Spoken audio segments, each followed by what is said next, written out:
Assalamualaikum warahmatullahi wabarakatuh.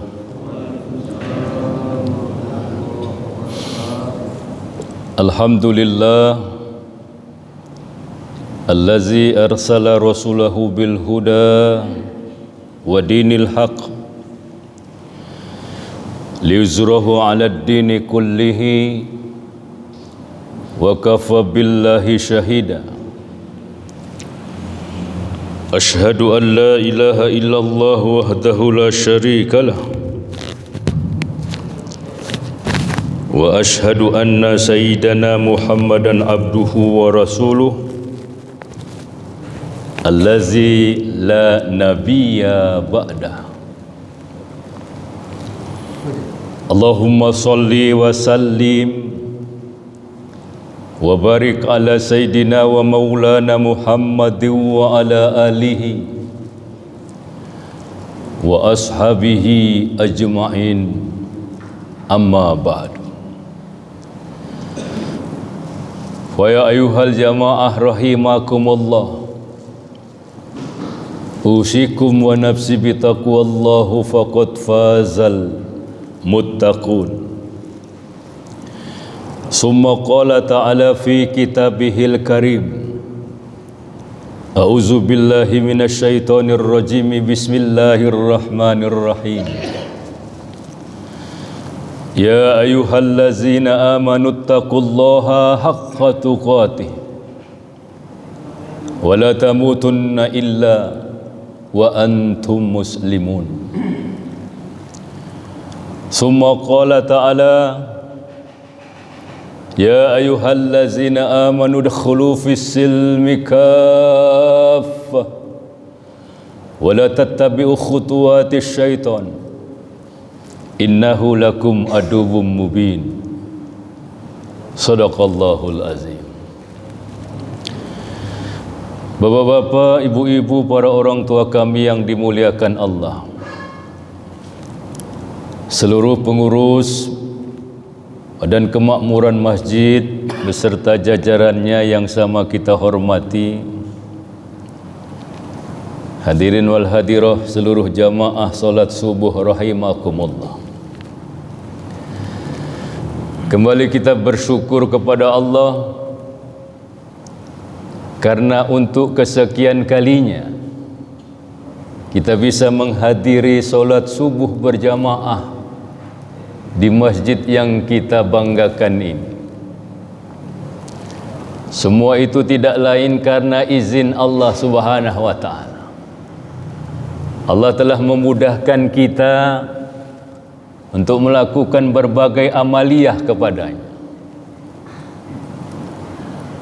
Allah telah memberikan kekuatan lahir dan batin sehingga kita dengan mudah melangkahkan kaki untuk mendatangi panggilan azan, terkhusus azan subuh hari ini. Dan kita yakin panggilan azan adalah panggilan meraih kebahagiaan akhirat. Siapa yang mengejar akhirat, maka dunia pun Allah akan berikan secukupnya. Tetapi barang siapa yang sekedar mengejar dunia, akhirat belum tentu dia dapatkan.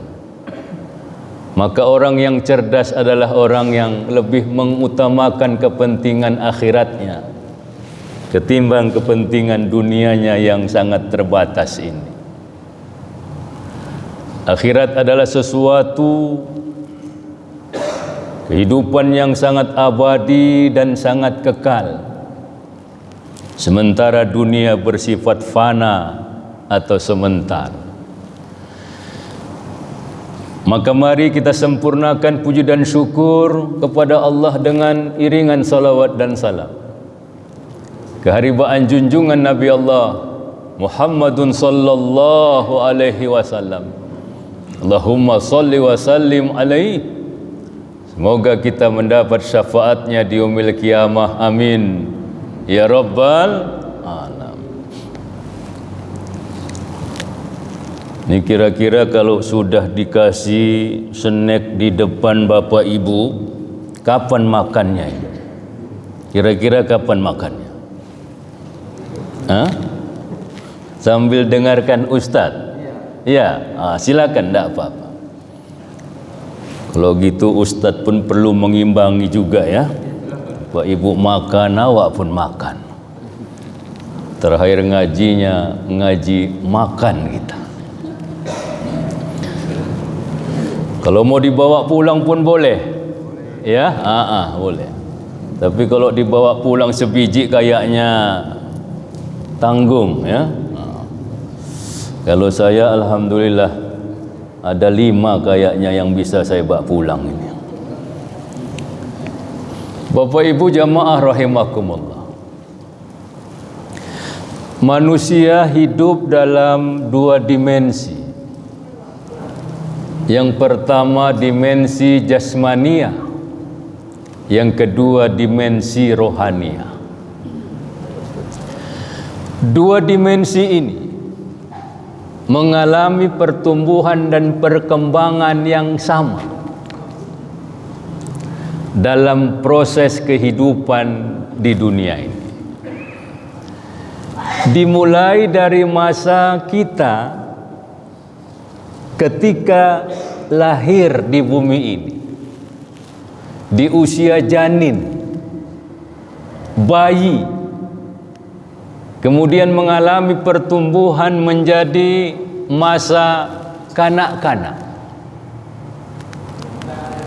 melanjutkan kembali pertumbuhan dan perkembangan kehidupan kita masuk kepada fase anak, biasanya pada usia SD, melanjutkan kemudian masuk pada masa remaja, ini biasanya di usia SMP. Perkembangan berikutnya kita memasuki masa dewasa, dan ini identik dengan masa sekolah SMA dan sebagainya. Lanjut terus, kita akan mengalami perkembangan memasuki usia tua. Biasanya kalau sudah berumah tangga dan seterusnya.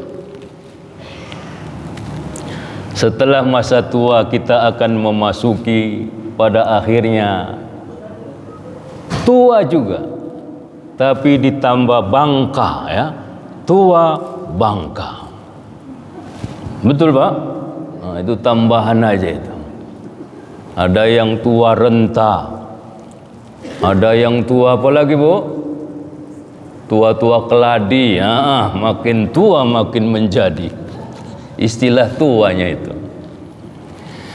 Dari seluruh rangkaian perjalanan hidup kita, dari mulai masa janin sampai tua bangka, yang harus kita waspadai adalah ketika kita memasuki usia 40 tahun.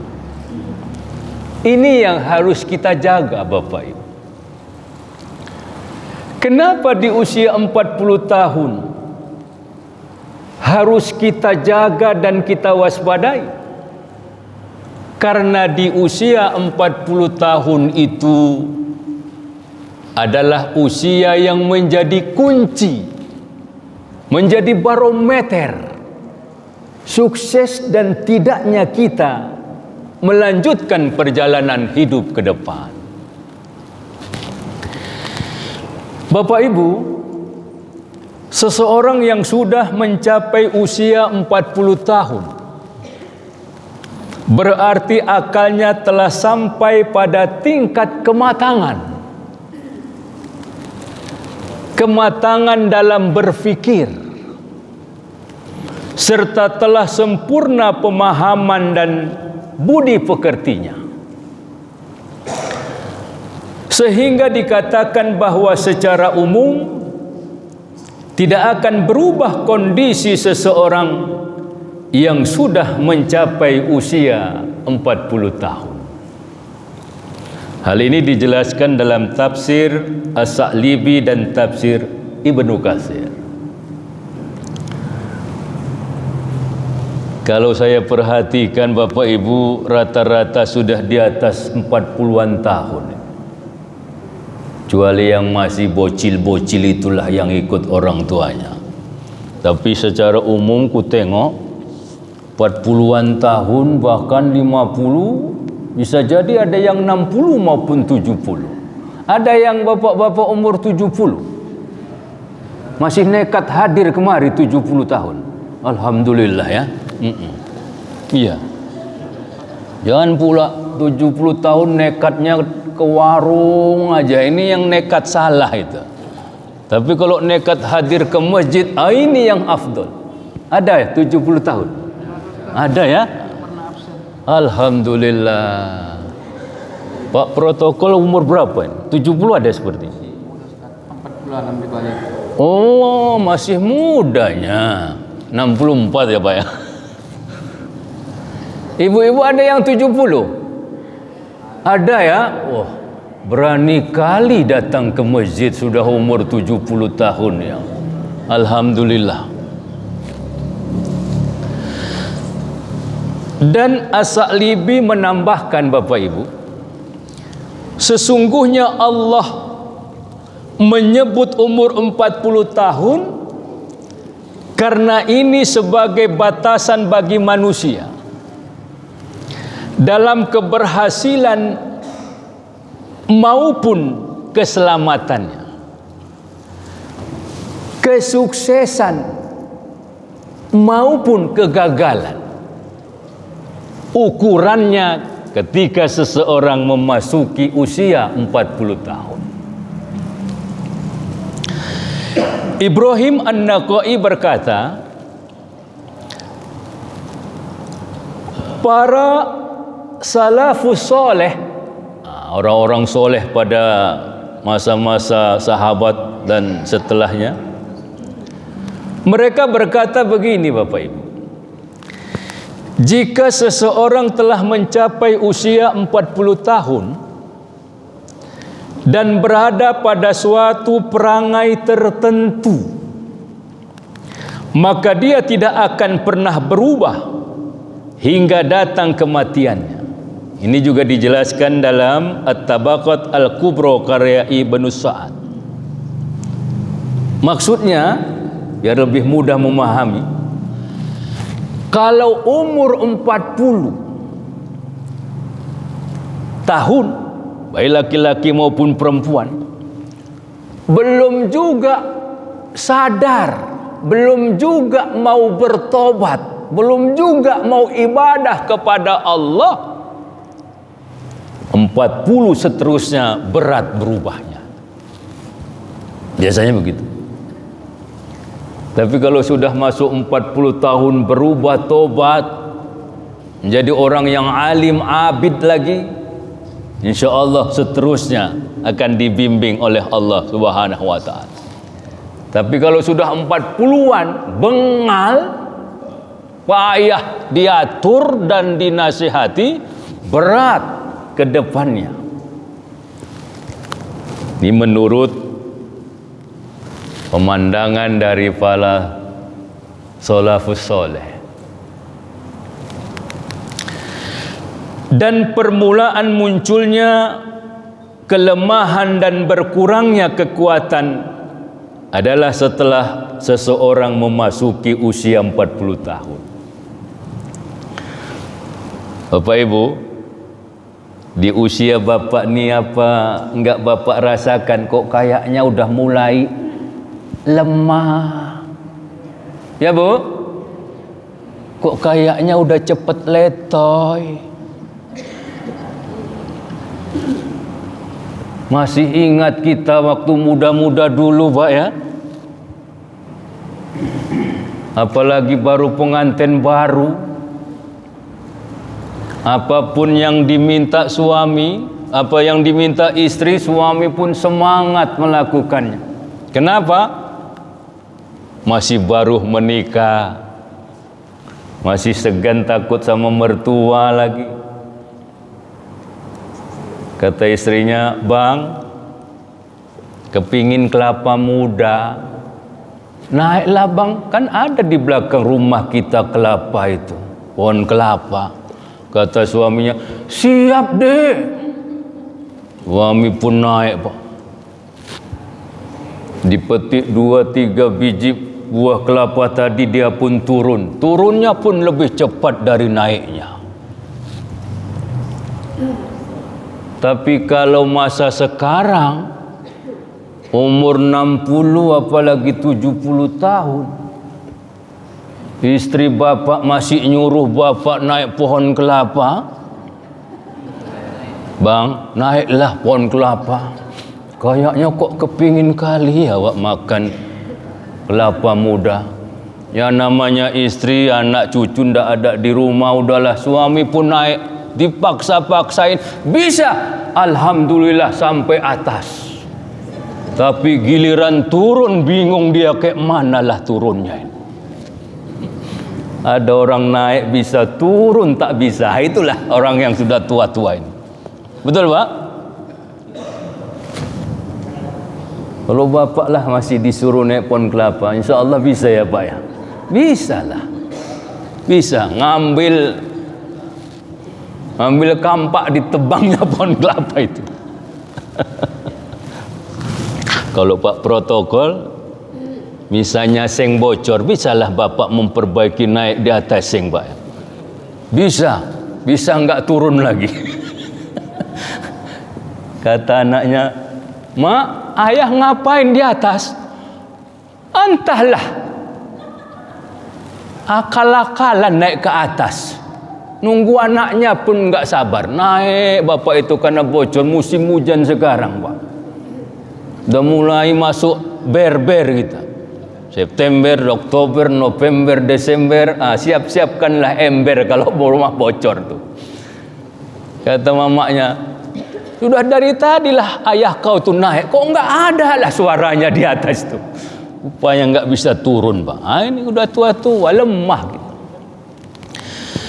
Usia 40 tahun disebut di dalam Al-Quran. Surah Al-Ahqaf ayat 15. Hatta iza balago asuddah wa balago arba'ina sana.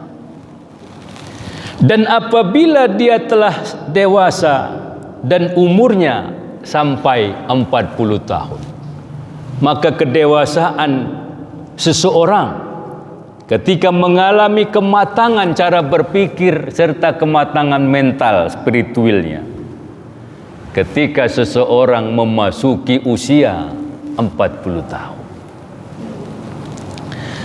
Al-Ghazali dalam kitab Ihya Ulumuddinnya mengatakan, kesempurnaan akal seseorang ketika seseorang mendekati usia 40 tahun.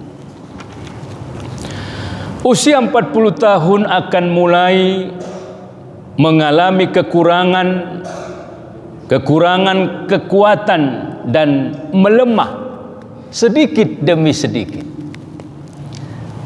Ini dijelaskan dalam surah Ar-Rum ayat 54. Nanti lihat Quran. Allahul ladzi khalaqakum min dha'fin summa ja'ala min ba'di dha'fin quwwah summa ja'ala min ba'di quwwah dha'fan wa syaibah. Allah dialah yang menciptakan kamu dari keadaan lemah, kemudian dia menjadikan kamu sesudah keadaan lemah itu menjadi kuat. Kemudian dia menjadikan kamu sesudah kuat itu menjadi lemah kembali. Dan beruban, kata Allah. Jadi fase kita Bapak Ibu dalam hidup ini, Allah jadikan kita dalam kondisi lemah di awal-awal. Kapan? Ketika masa-masa janin, lahir kita di bumi ini dari bantuan orang tua kita yakni ibu. atas izin Allah lahir di bumi ini. Kita dalam keadaan lemah, tak bisa apa. Makan dikasih makan sama orang tua, khususnya ibu.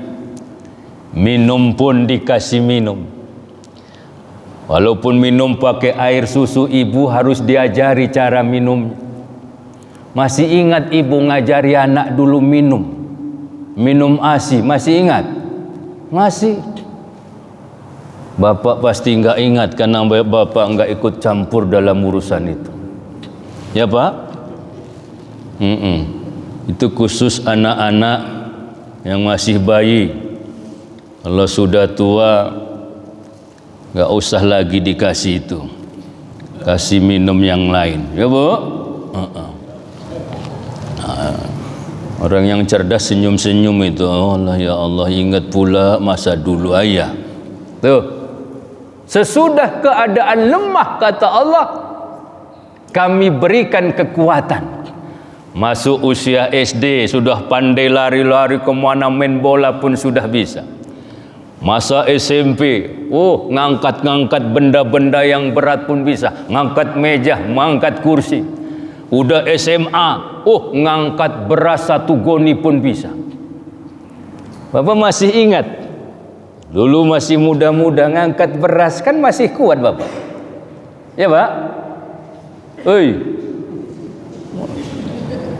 Kayaknya kebingungan ku tengok jamaahnya. Nggak usah bingung, ceria kita. Ini ceramah itu artinya cerita ramah tamah. Ya, nggak ada ujian setelah ku sampaikan ceramah ini. Apa ada ujiannya? Nggak usah bingung. Atau nanti siapa yang bisa menjawab pertanyaan Ustadz, boleh pulang duluan, Anda apa-apa. Lemah. Tapi setelah itu Allah kasih kekuatan. Dulu Pak, saya ingat masa-masa SMA, kalau ngangkat beras disuruh mak, angkat dulu Jul beras itu. Oke mak, 30 kilo. Siap. Atau dibopong. Kuat. Jangan bayangkan sekarang Pak. Jangankan 30 kilo. 10 kilo saja pun kita ngangkat beras kadang-kadang dari depan ke dapur 2 kali berhenti. Berhenti pertama tarik napas, jalan lagi. Berhenti kedua baru duduk. Nggak tahan rupanya. Kenapa? Memang lemah. Tapi dulu ketika lemah di usia janin, Allah beri kekuatan masuk usia anak-anak, usia remaja, usia SMA, usia dewasa. Tetapi ketika memasuki usia tua, Allah katakan manusia itu akan lemah kembali. Ya ini, nggak ada orang Pak makin tua makin kuat, itu nggak ada. Kuat nafsunya bisa, tapi kalau kuat tenaganya berat. Maksudnya nafsu bukan nafsu hal-hal untuk berhubungan seksual, tidak. Nafsu ini kan semangat. Semangatnya ada, tapi kenyataannya tak sanggup. Betul Pak? Iya. Ngantuk semua, betul kok. Selalu di usia 40 tahun ditemani dengan tumbuhnya uban. Nah, makanya dalam ayat akhir tadi wasoibah, itu uban. Soibah artinya uban. Cuma saya pernah dengar lagu, entah siapa yang nyanyi. Ya soibah, ya soibah, ya ubanan. Gitu pula nyanyi lagu ubanan disebut. Ya ubanan, itu lagu siapa lah itu? Nggak ngerti bahasa Arab itu. Tapi dibuat pula memang Saibah nama orang. Wahai sayangku Saibah, wahai sayangku yang ubanan. Kalau tahu bahasa Arabnya ya gelik juga sebenarnya. Tapi karena nggak tahu artinya ya sudahlah. Pikirnya cantik kali lah nama itu. dinyanyikan pula. Aduh, perempuan tadi pun bergoyang-goyang, yang ubanannya rupanya. Ya Pak, Pak, tengok sinilah. Aku tengok semua matanya terbuka. Alhamdulillah. Saya pernah tausiah di masjid mana, hampir semua jamaah laki-laki tertunduk semua. Ada yang bunyi, berarti sudah sampai ke langit ketujuh lah dia. Imam Qurtubi berkata, uban akan datang ketika telah sempurna usia 40 tahun. Ini dalam tafsir Qurtubi. Imam Munawi berkata, orang yang telah mencapai usia 40 tahun, tandanya adalah dengan munculnya uban. Tandanya. Jadi sunatullahnya Bapak Ibu, uban itu akan muncul ketika kita memasuki usia 40 tahun. Kalau sebelum 40 tahun sudah muncul uban, berarti lebih cepat dari ketentuan yang menjadi sunatullah. Bisa jadi karena kurangnya pigmen di dalam kepala, di rambut kita, hormon rambutnya kurang, sehingga yang harusnya hitam menjadi pirang, bahkan menjadi putih. Atau kesalahan pula dengan pemakaian obat-obatan untuk rambut dan sebagainya. Bisa jadi. Tapi sunatullahnya kalau udah umur 40 tahun baru muncul uban. Di bapak-bapak kalau sudah 40 tahun, ibu-ibu juga muncul uban, jangan resah dan gelisah. Jangan sok-sok malu beruban. Ini namanya tak tahu sunatullah. Kadang-kadang umur 40-an kita, apalagi yang 50 dah makin bertabur uban.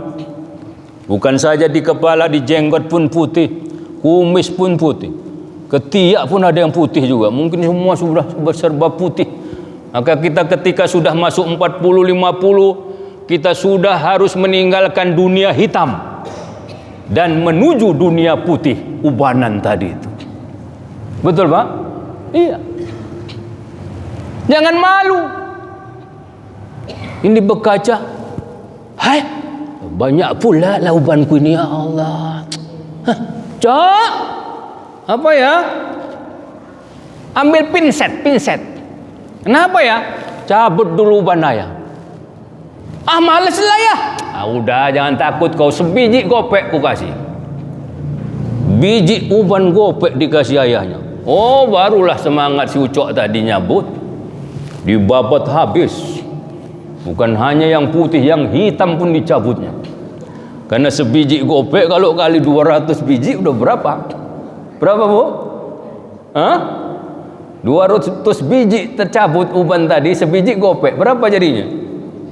Alah, hitung-hitungan pun payah.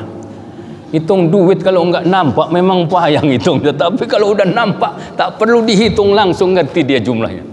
100.000, bayangkan. 200 biji uban kali gopek, 100.000. Udah ya, kata anaknya. Berapa? 200 biji nih ku cabut. Loh, jadi berapa duitnya? Cepet lah ya. Majang. Banyak kali kau cabut. Giliran ditagih, bingung dia ngasihnya. Gak usah malu ya Bu. Kadang-kadang sendirian, males lah keluar modal, tabut sendiri aja, ngambil pinset di depan kaca. Hacit. Atau 2. Kalau bapak ibu nyabut sendiri bisa merata. Kalau anak disuruh satu tempat aja, kok jadi botak pula lah kepalaku ini, kata ayahnya. Tuh. Nabi Ibrahim alaihissalam, satu saat dia melihat wajahnya di cermin, dilihatnya rambutnya ada perubahan warna Bapak Ibu. Nabi Ibrahim sama seperti kita, gelisah juga. Nabi Ibrahim bertanya kepada Allah, ya Allah, ada perubahan apa dalam diriku ini? Kenapa rambutku berubah warna? Ada kejadian apa ya Allah? Lalu Allah menegaskan, wahai Ibrahim, sesungguhnya perubahan warna yang ada di kepalamu itu, rambutmu yang tadinya hitam menjadi putih, itu adalah uban. Tahukah engkau bahwa ketika engkau sudah beruban berarti sudah mulai matang jiwamu, sudah mulai matang cara berpikirmu. Kamu menjadi orang yang berwibawa ketika seseorang sudah memiliki uban di kepalanya. Mendengar jawaban ini, Nabi Ibrahim langsung berdoa kepada Allah. Kalau begitu ya Allah, banyakkanlah ubanku ya Allah. Begitu. Karena uban menandakan seseorang menjadi manusia yang berwibawa, matang jiwanya, menjadi manusia yang sudah dituakan oleh orang lain. Sayangnya doa Nabi Ibrahim ini belum pernah diamalkan oleh kita, Bapak Ibu. Pernah bapak-bapak doa ketika nengok kaca, biasa nengok kaca, Allahumma kama hasanta khalqi fahasin khuluq, kan gitu ya. Ini karena nengok uban, pernah bapak doa, wih, udah banyak ubanku, ya Allah, tambahilah ubanku ya Allah. Pernah Pak? Enggak ya? Berarti normal lah bapak kalau enggak berdoa itu. Kalau berdoa lebih normal lagi. Kenapa? Karena ubanan itu dalam pandangan Islam bukan sembarangan. Uban itu dalam pandangan Islam bukan enggak ada maknanya, bukan enggak ada rahasianya. Rahasianya adalah ketika kita sudah beruban, berarti jiwa kita sudah matang.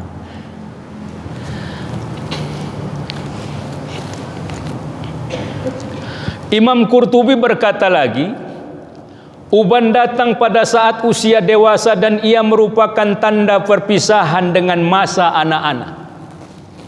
Bu, Pak, kalau sudah ubanan, jangan lagi tingkah lakunya kayak anak-anak. Paham Bu? Paham Pak? Jangan lagi kayak anak-anak. Udah ubanan pun masih sering ngambek aja. Suami nengok masakan istri tak sedap, tak sur, dia ngambek, nggak mau makan. Istri minta sama suami belum dibelikan, ngambek, nggak mau masak. Ini namanya belum dewasa. Kalau sudah ubanan, sadar diri bahwa kita sudah semakin tua, sudah berpisah kita dengan masa anak-anak. Dan Imam Qurtubi juga menambahkan, dijadikannya usia 60 tahun sebagai akhir dari sebuah alasan, karena usia 60 tahun sudah dekat dengan kematian. Usia tersebut adalah usia untuk kembali kepada Allah dengan khusyuk, menyerahkan diri kepada Allah. Masa penantian terhadap kematian dan perjumpaan dengan Allah, usia 50, 60-an tahun, ini adalah masa-masa penantian terhadap kematian. Oleh karena itu, ketika kita sudah memasuki usia 60-an tahun terutama, kita harus lebih banyak mengutamakan urusan akhirat kita daripada urusan dunia. Udah 60 tahun Pak, nggak perlu minta sama anak beli handphone Android yang lebih canggih. Alah, nggak usah lah. Ya Bu? Dul, belikanlah ayah Dul handphone Android yang bisa nengok YouTube katanya. Allah, udah tua lah, nggak perlu kali itu. Handphone biasa-biasa aja lah kalaupun memang butuh, ya kan Pak? Kecuali dia kalaupun sudah tua, doktor, profesor untuk ngajar mahasiswanya, enggak apa-apa, yang canggih pun bagus. Tapi kalau kita biasa-biasa aja, Dunia jangan terlalu dipikirkan kali. Karena sudah capek kita kalau udah 60 tahun kan udah 60 tahun pula kita sudah mikirkan dunia pada masa itu. Kemudian kalau udah tua-tua kita Pak, kaum laki-laki ini yang bapak-bapak, kalau anak nawariah mau dibelikan apa ya? Ini mau hari raya. Udah ya belikan sarung aja 2 biji. Untuk ganti-ganti solat di Masjid Al-Ikhlas. Belikan baju koko ayah nak. Nggak usah belikan celana jin lah ayah nak. Biji aja. Celana le. Ngapain celana le? Udah tua 60-an tahun. Ya Bu, Pak. Pak. Ada celana le Bapak? Ya nggak apa-apa kalau udah ada di rumah, bukan salah. Cuma kalau ditanya anak mau dibelikan apa, belikan dulu ayah baju gamis nak. Ku tengok ada itu bapak-bapak sering ke masjid pakai baju gamis, mantap kali. Oh itu Pak, Wakno itu, Wakno itu. Oh itu Wakno udah haji Pak, Bapak kan belum. Nggak apa-apa, mudah-mudahan haji Bapak nanti. Oh pakai baju gamis. Tengok ada yang pakai baju gamis ya. Takut kayak syekh dibilang orang. Saya buat 2 baju jubah itu di rumah. Agak-agak segan pula lah awak pakai. Dah. Jadi usia 60-an tahun. Oh tadi Pak protokol sampai 6.15 ya Pak ya. Kan sepat ikan gabus. Makin cepat makin bagus. 5 menit lagi. Mana tahu ada yang mau menyampaikan pertanyaan muzakarah kita. Jangan ustaz aja ngomong, ibu-ibu bapak-bapak pun harus ngomong juga. Apa keutamaan usia 40-an tahun? Orang Quraisy Pak, pada masa jahiliyah dulu tidak pernah memasukkan seorang pun dalam darun nadwah, itu tempat musyawarah, tempat pertemuan, kalau seseorang belum masuk usia 40 tahun. Belum boleh masuk jamaah musyawarah itu. Kenapa? Berarti akalnya belum sempurna. Nanti kalau musyawarah pakai emosi-emosian pula, ngelempar mik pula dia gitu karena emosi dalam musyawarah. Tapi kalau sudah 50 tahun 60 musyawarah pun nyaman, sudah bijak, sudah dewasa, cara berpikirnya sudah matang, lebih banyak sabarnya. Itu maksudnya. Usia 40 tahun pada masa dulu belum boleh Mas. Sekarang 30 sekian pun bisa jadi wakil presiden. Ya luar biasa memang itu. Ya enggak apa-apa memang mereka buat kayak gitu, ya terserah. Ustaz setuju? Ya setuju enggak setuju lah, apa boleh buat. Namanya sudah terjadi. Kalau Bapak punya peraturan yang menguntungkan Bapak, senang enggak Bapak? Senang lah. Kalau perlu buat peraturan yang bisa menguntungkan kita, dirubah supaya bisa sesuai. Itu.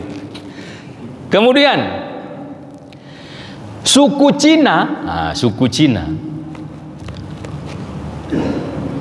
mematuhi raja mereka jika raja mereka sudah memasuki usia 40 tahun. Nah ini yang lain pula.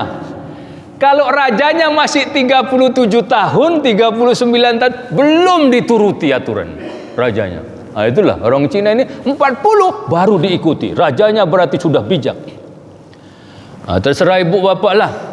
Mau nunggu 40 tahun baru diikuti peraturannya, atau ya ikuti aja lah. Kan gitu. Ya Pak. Umur kadus berapa umur kadus? Umur kepala desa berapa? 40? Udah ikutilah itu. Kalau umur kepala desa masih 30 tahun jangan diikuti. Kalau menurut konsep Cina itu, kalau menurut kita ya biasa-biasa aja lah. Nabi Muhammad sallallahu alaihi wasallam diangkat menjadi rasul umur berapa, Pak? 40. Jadi angka 40 tahun ini enggak sembarangan, angka 40. Nabi Muhammad saja umur 40 baru diangkat rasul. Walaupun menikah umur 25 tahun tapi menjadi rasul umur 40 tahun. Kenapa? Karena disitulah usia kematangan beliau. Tuh. Nah, oleh karena itu Bapak Ibu, mari kita jaga. Ketika kita sudah masuk 40 tahun bahkan lebih 40 tahun, jaga, berarti kita sudah memasuki usia tua. Tua awal, tua pertengahan, tua akhir. Kan ada itu usia tua kan dibagi-bagi juga. Oh, lain lagi ya. Udah mau siap ceramah, datang lagi model lain konsumsinya. Alhamdulillah. Nanti habis doa ada lagi yang ketiga ya. Mudah-mudahan. Kalau di masjid kami, Bapak Ibu, habis tausiah subuh makan bersama. Disiapkan lontong atau nasi gurih atau mie balap. Tak boleh bawa pulang, makan bersama berjamaah. Oh, enak kali ya. Kelompok ibu-ibu sendiri, kelompok bapak-bapak sendiri. Walaupun suami istri datang ke masjid, makannya berpisah. Jangan pula berduaan makan di masjid. Tak boleh. Itulah enaknya berjamaah. Ini tausiah subuh ini penuh barokah. Bapak Ibu,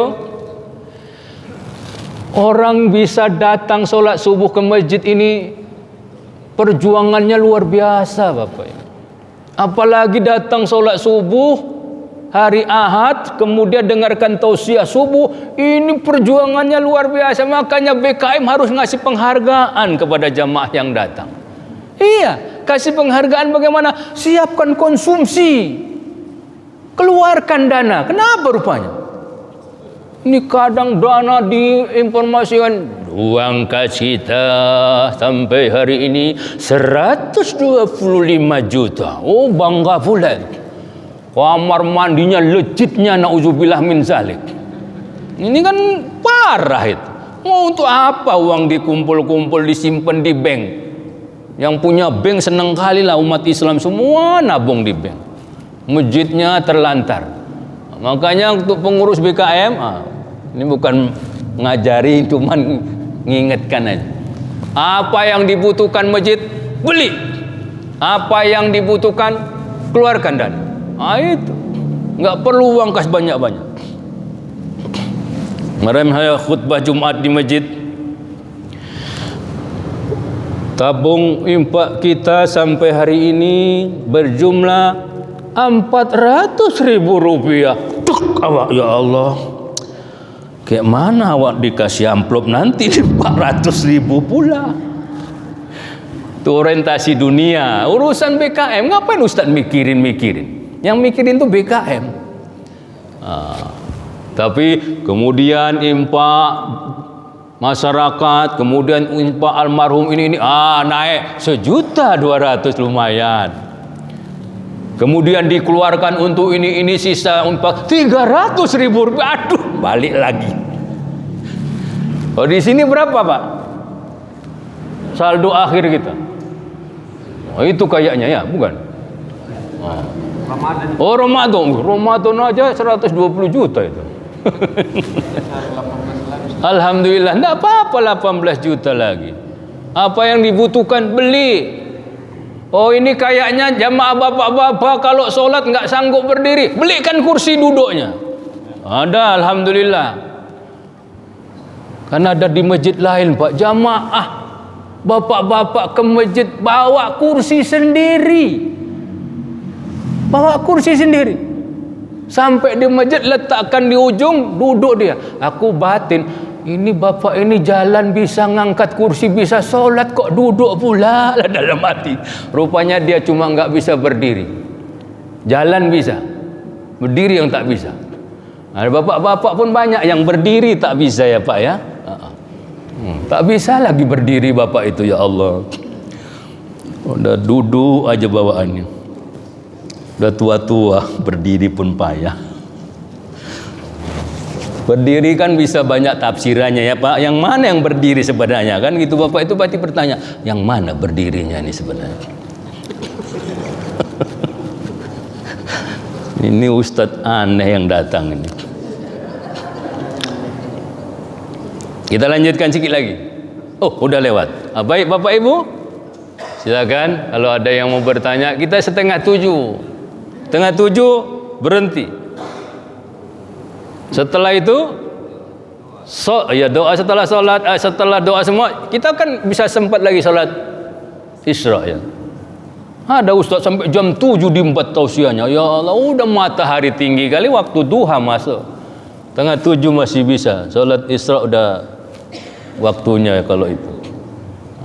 Jadi lama-lama kali 6:30 siap.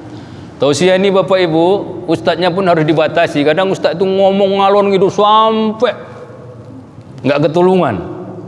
Ya kan? Nah, terakhir lewat waktu. Silakan Bapak Ibu.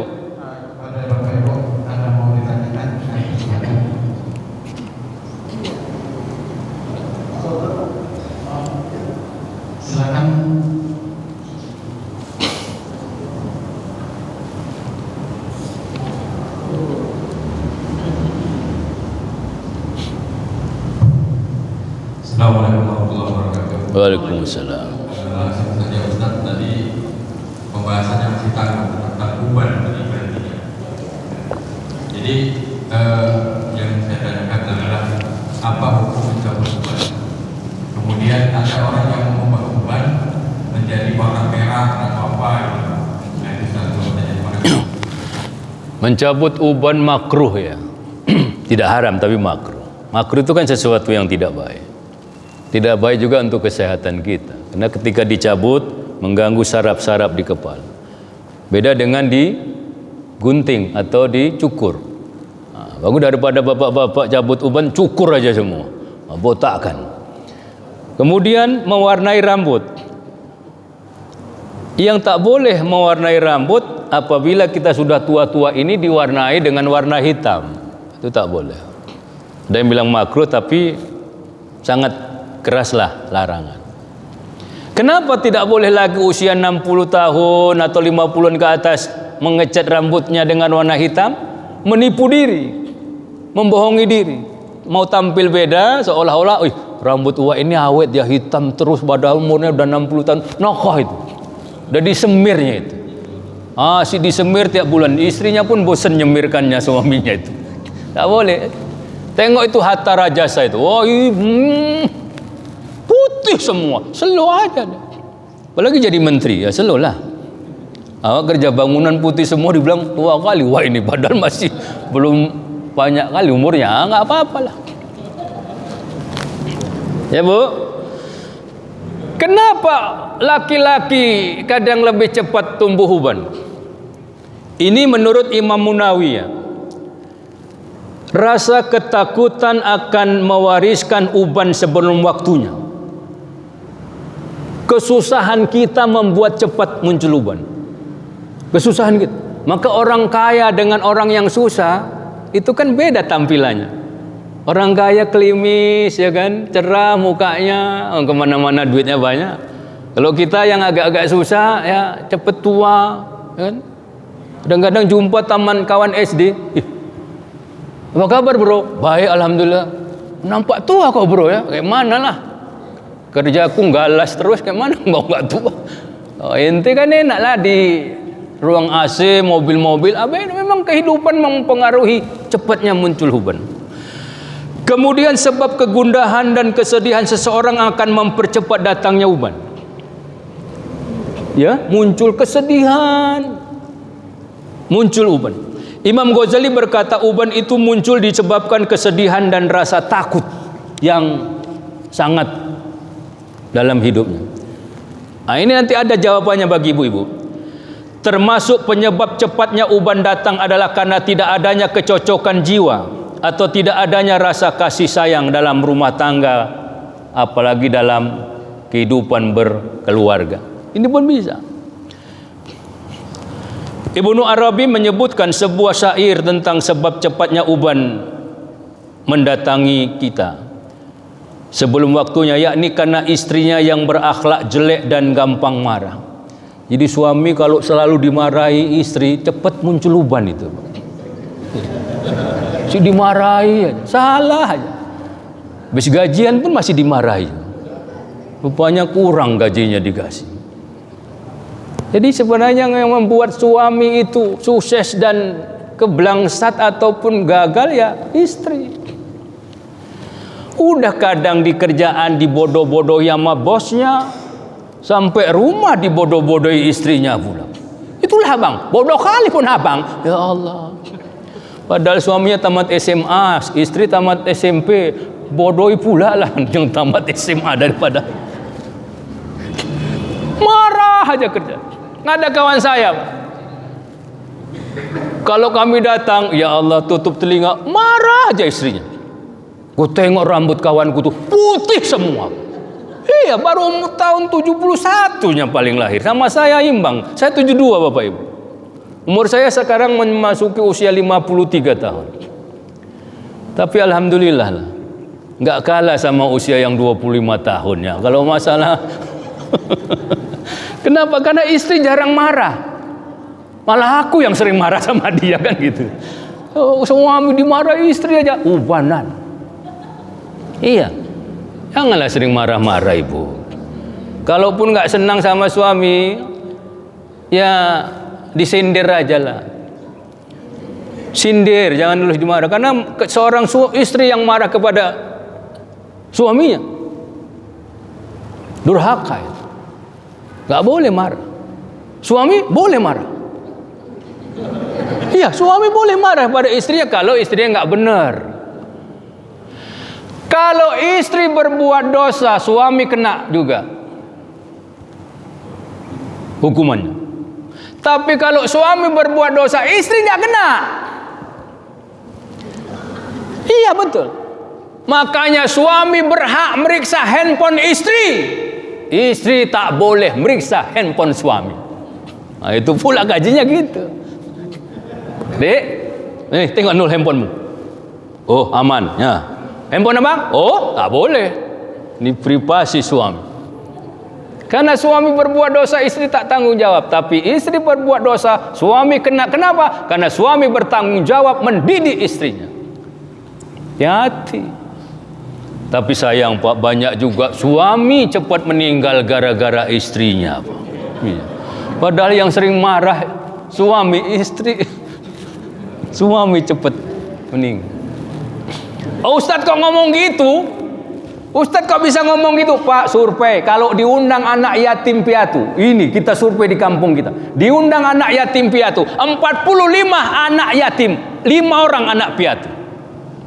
45 anak kehilangan ayahnya, cuma 5 yang kehilangan mamanya.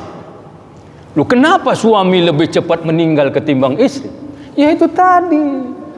Penganiayaan seorang istri kepada suaminya ini luar biasa. Jadi bapak-bapak nih, terutama yang sudah memasuki 50-60, kalau punya istri, maaf, mudah-mudahan nggak ada di sini. Kalau punya istrinya itu agak sangar, agak gampang marah, agak sabar aja, sabar. Insya Allah bapak lepas azab kubur, insya Allah. Karena azab dunia sudah bapak rasakan, sehingga azab kubur bapak sudah tidak dikenakan lagi. Iya, aku pun kadang-kadang direpeti, nggak apa-apa, nggak apa-apa. Di rumah itu biasa. Anakku 4 bapak ibu, 4 anak. Ya, ngurus anak 4 zaman sekarang kan lumayan juga. Kadang-kadang istri tak langsung nyindir dia. Tengok ayah kalian itu, bukan bilang abang kok gitu, enggak. Tengok ayah kalian itu, terakhir yang marah bukan istriku, anakku yang marah sama aku jadinya. Anak yang gadis nih kadang belai mamanya aja. Lanjut sikit lagi Pak. Nabi tidak memiliki uban kecuali sangat sedikit sekali. Nabi ubannya sedikit.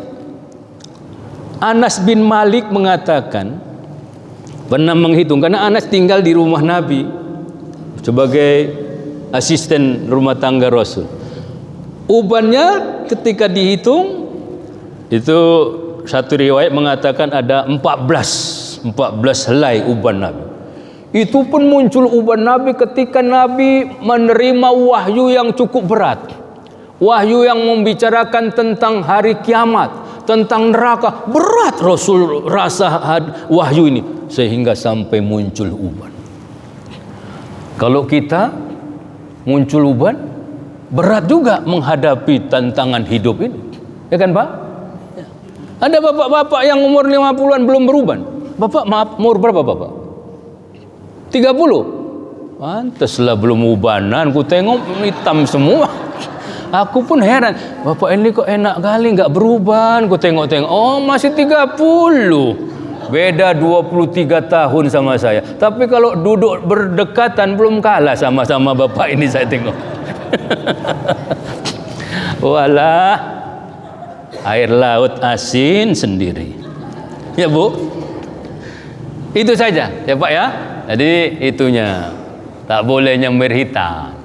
Jadi kalau Bapak mau berniat nyemir hitam, janganlah. Semir aja agak pirang-pirang, biar agak kayak orang bule itu kan gitu jalan-jalan. Ya Pak, how are you today katanya.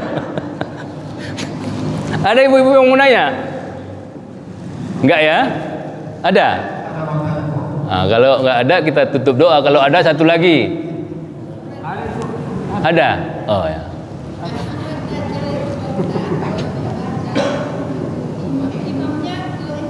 Iya, mau pakai ini biar kenal Ustaz.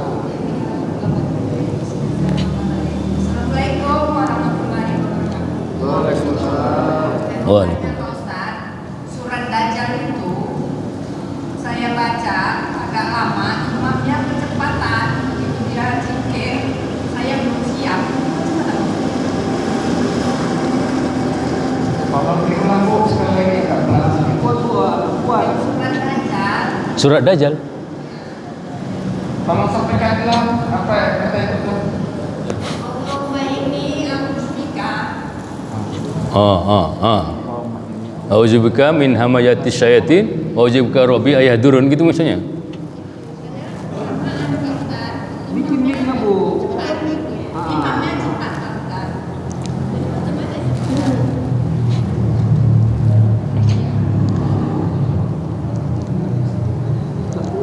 Bapak paham yang ditampaikan Ibu itu? Paham ya? Kalau Bapak paham nanti Bapak sampaikan lagi lah. Pas baca surat Dajjal itu, ibu itu ketinggalan, imamnya cepat kali.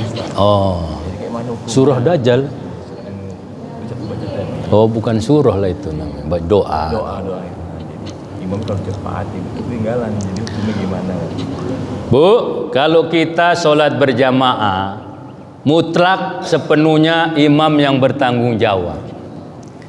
Apakah itu dimulai dari takbiratul ihram sampai salam, bahkan zikir-zikirnya.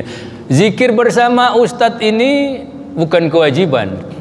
Zikir bersama imam ya.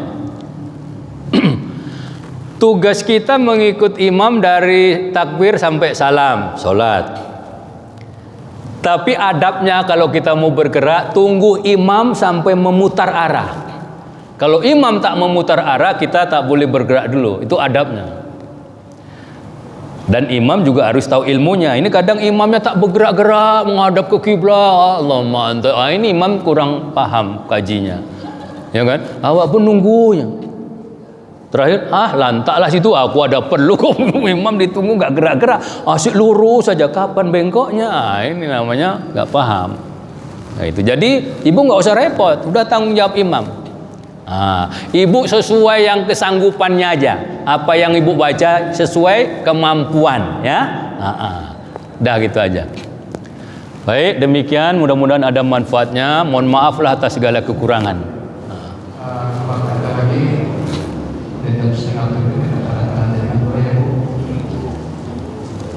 Doa Pak ya. Alhamdulillahirabbil alamin. Assalatu wassalamu ala asrafil anbiya'i wal mursalin wa ala alihi wa ashabihi ajma'in. Allahumma rzuqna ilman warzuqna fahman wa amalan sholihan bi rahmatika ya arhamar rahimin. Allahumma arinal haqqa haqqan warzuqna tiba'ah wa arinal batila batila warzuqna jatinaba. Rabbana ighfir lana wa li ikhwanina allazina sabaquna bil iman wa la taj'al fi qulubina ghillan lil ladzina amanu rabbana innaka raufur rahim. Rabbana atina fid dunya hasanah wa fil akhirati hasanatan wa qina azabannar. Wa sallallahu wa sallama alaihi walhamdulillahi rabbil alamin. Taqabbalallahu minkum. Billahi taufiq wal hidayah. Assalamualaikum warahmatullahi wabarakatuh.